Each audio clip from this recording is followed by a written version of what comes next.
Let's talk about fear. This is an introduction lecture about fear in handstands on our way to a consistent 15-second freestanding handstand. Consistent being at least 70% of the time. Fear is something that most beginners and improvers experience in their bones whenever they are chest to the wall, that is, with their chest facing the wall and therefore nothing to catch them behind them should it be falling forward, and freestanding.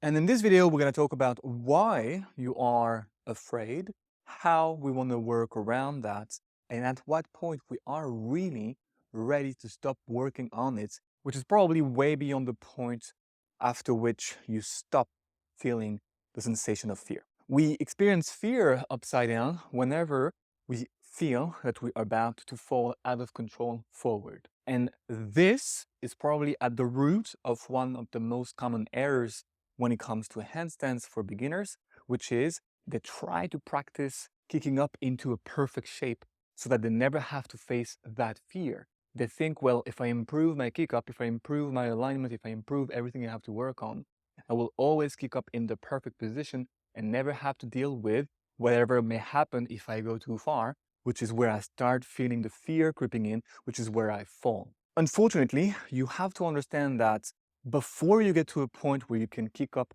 in that quote-unquote perfect position, there will be a lot of more chaotic kick-ups in which your body is going to oscillate forward and backwards, move back and forth, and out of which you will fall. I can tell you, teaching hundreds of people per year for 10 years, your first handstands freestanding will look like that. So you have to get rid of that idea according to which you can practice your way to perfection. Actually, we start first achieving a somehow chaotic handstand. We find consistency in it. We find the rules that govern our handstand, our alignment, and then we morph it into something that is a bit better, a bit more perfect, as our body awareness, our finger control, and everything else in between becomes more precise. The bad news is that you are going to have to work on fear as an individual part of your handstand puzzle. Remember that handstands are comprised of different pillars, and you need to bring your attention on each of those pillars and make each of them individually better so that eventually we can gather them all and actually achieve a handstand. You are going to have to work on that fear element until not only one, you're not afraid at all to perform the two following things. One, overshooting when you kick up freestanding. We need to think of handstands as when we map out the space around us, two zones. One that is located past the vertical axis that can be drawn from your hands up to the ceiling, and the undershot zone, the one that's located before that. So we have the undershot zone and the overshot zone.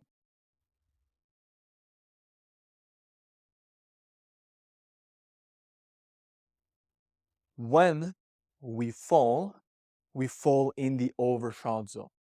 And the problem is that your handstand does not exist, as we have covered in previous videos, on the vertical axis. It exists past it, and it certainly doesn't exist for most people before the vertical axis in the undershot zone.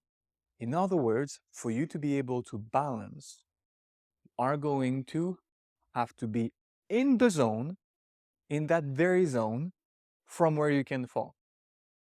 Hence the need for us to be absolutely confident being there and falling safely. So one of the first landmarks that we need to achieve for us not to need to work on fear at all is, can you overshoot onto that position that you will be able to balance tomorrow and go beyond that and bail out of that in a safe way, in an automatic way, in a way that you don't even have to think of every single time. So out of 5 reps, I need us to work towards being able to kick up, bail, kick up, bail, kick up, bail, overshot.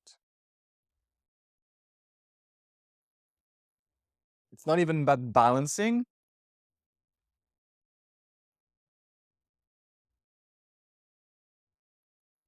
It's about going far enough.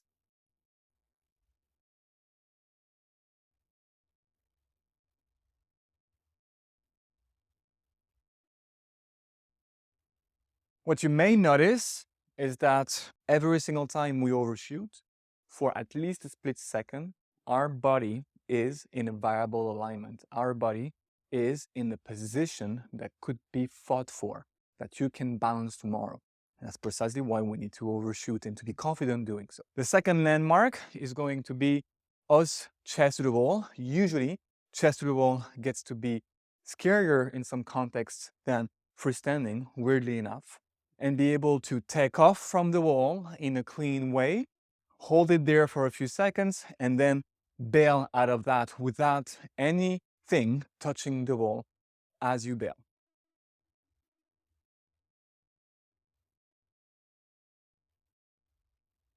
Once you are able to overshoot consistently without the shadow of a doubt freestanding, and you are able to bail off the wall consistently in your alignment, then you can assume that you are almost ready to stop working on fear. And until then, and that may take us months and that may take us years, we need to carve out a space in our training dedicated to those drills. I say almost because we sometimes reach a point, especially when we have some experience, where we don't experience the fear anymore, but it's still there somewhere.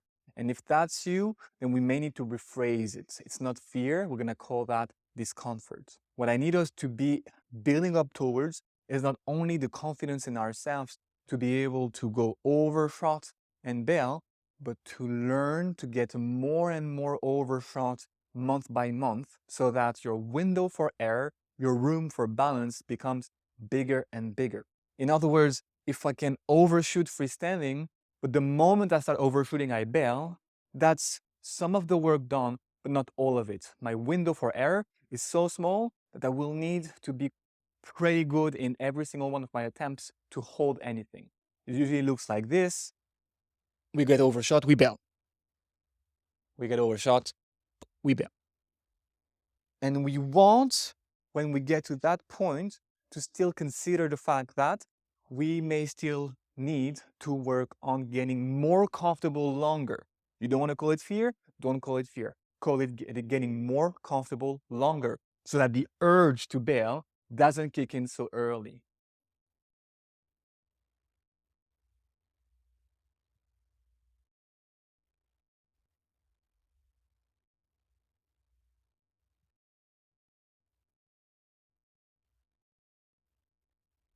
So before we move on to the next part, to recap, fear can be conscious or subconscious. It's usually going to be conscious for most beginners, and it can be subconscious for some improvers.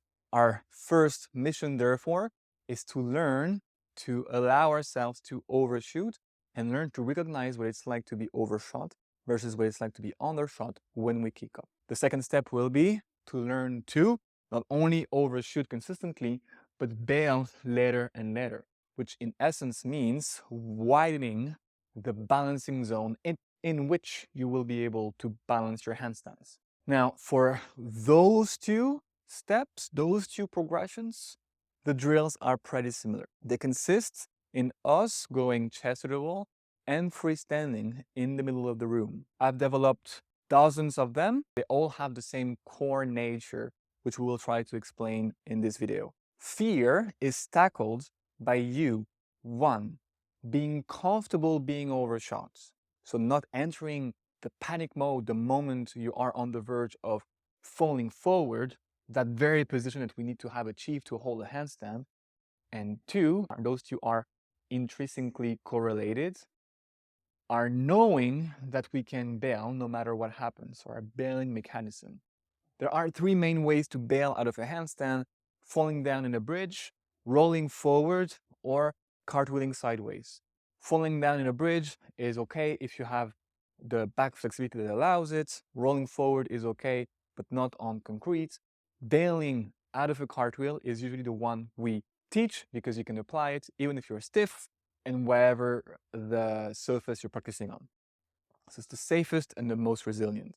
Chest to the wall, a lot of our work will be to decode how to practice this bail, to learn what the hands are supposed to be doing, what the foot is supposed to be doing, and the different progressions. There are 8 or 9 different progressions, and each progression makes us feel that we have less and less control and therefore replicates more and more what we will experience freestanding.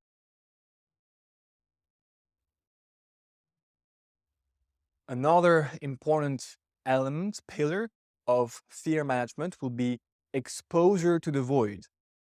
Exposure in good alignments to positions in which you know there's nothing behind you to catch you.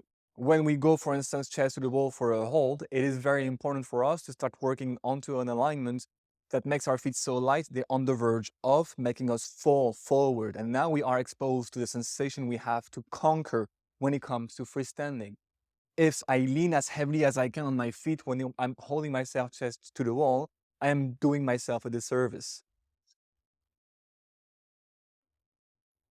On the contrary, if I go light against it, now we'll feel the sensation of falling forward, and I will have to fight against that. And I will have to learn to trust my body to work against this. And that's why you may have heard me say before that the posterior tilt, when it's not performed mindfully, can actually work against us. Although it's being held as the holy grail of the right alignment out there, if you go chest to the wall and you don't know what you're doing, and you posterior tilt your pelvis, you will actually lean deeper, heavier on the wall, taking you further away from the sensation you're trying to get comfortable with, which is, oh, I'm about to fall forward. And that's why in this course, in the rocket course, I am not insisting on arching. I'm not saying arching is bad. I'm not saying that the anterior pelvic tilt is bad, because those are not true in many contexts. And for that matter, most people will conquer fear better if they bring their pelvis out, if they allow some comfortable arching in the lower back even. Finally, and you're gonna have to accept that we will need to start doing things freestanding, even if it's small. Something as controllable as I bring my hands down on the floor, I push, and I come back down. It doesn't resemble anything like a kick up in which you would go as far as laying on the wall. It doesn't matter. At least every iteration of that reminds you subconsciously that you're strong enough to hold this. And if you keep doing this day by day, you will get higher and higher. Eventually, we learn to swap the legs while being far from overshot. I'm still staying undershot where I don't need to bail. But as we keep building up the bail chest to the wall, we start percolating this into your freestanding. And this means that the third progression is you are bailing undershot. We kick up and we rehearse the bailing pattern while staying away from where things could go wrong. And as you keep practicing being comfortable overshot, then this starts morphing into a bail that you perform once you are overshot. And as you keep getting better at holding yourself longer, chest to the wall, further and further away from the vertical axis, at lingering longer in the overshot zone, then you learn to bail later and later, widening your balancing zone. And now you have a lot of room to balance here before you feel it's time to bail.